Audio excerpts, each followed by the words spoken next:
Day of the Diesels. Little Golden Book.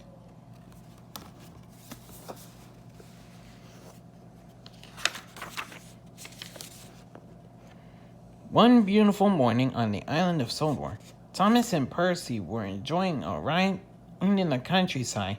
Suddenly, they saw black smoke in the sky. They raced to find out what was the matter. An old farm shed was on fire.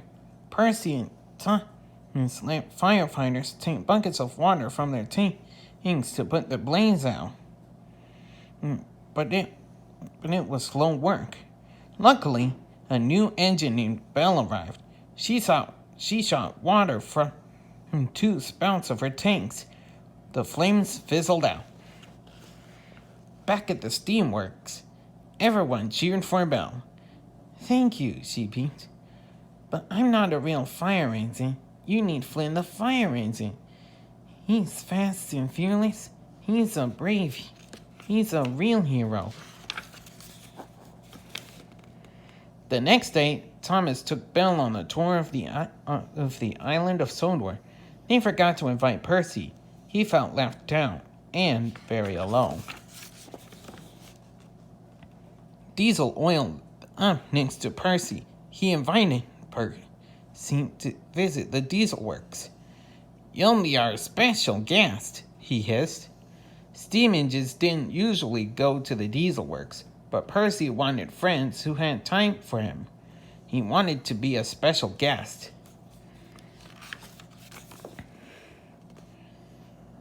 Percy enjoyed his visit. All the Diesels were very friendly. But the building was dingy, old, and dirty. They didn't even have a crane. "You need a new Diesel Works," Percy said to Diesel 10. "I'll ask Thomas to tell Sir Topham Hatt. He always listens to Thomas." Diesel 10 likes the idea. Percy raced back to the steamworks to tell Thomas about his adventure. But Thomas was too busy to listen. Flynn the fire engine had arrived, and Thomas was showing him around Sodor.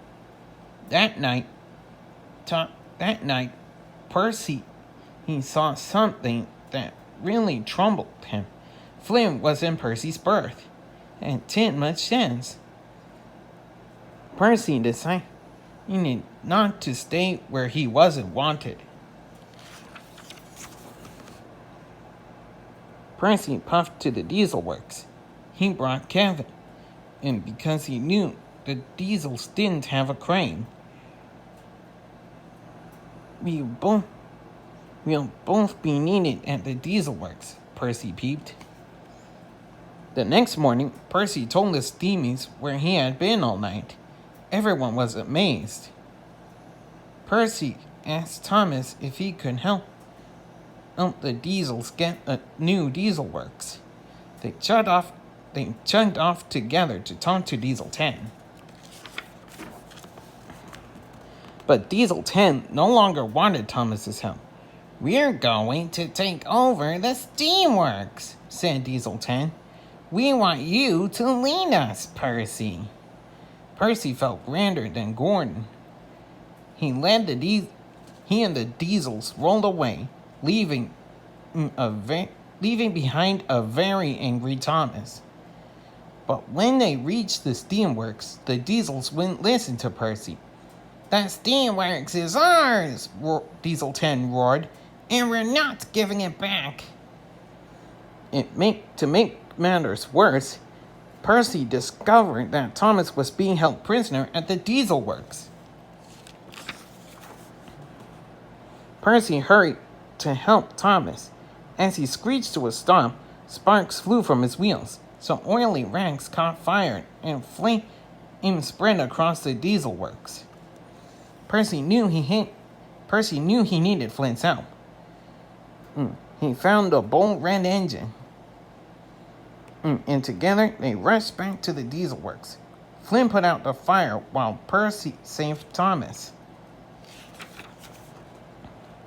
Percy and Thomas then raced to the steamworks to stop the Diesels.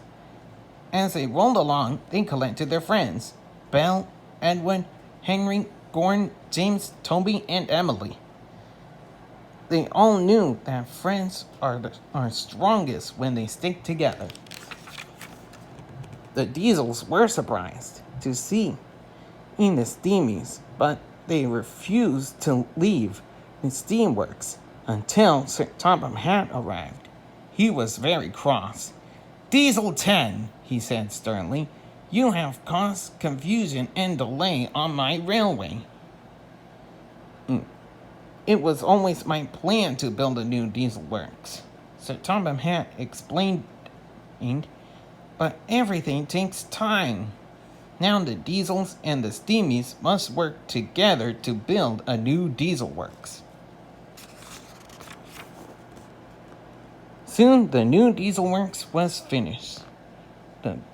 At the grand opening, the Diesels beamed and the Steamies peeped proudly. Everyone was happy, especially Percy and Thomas. They were best friends once again.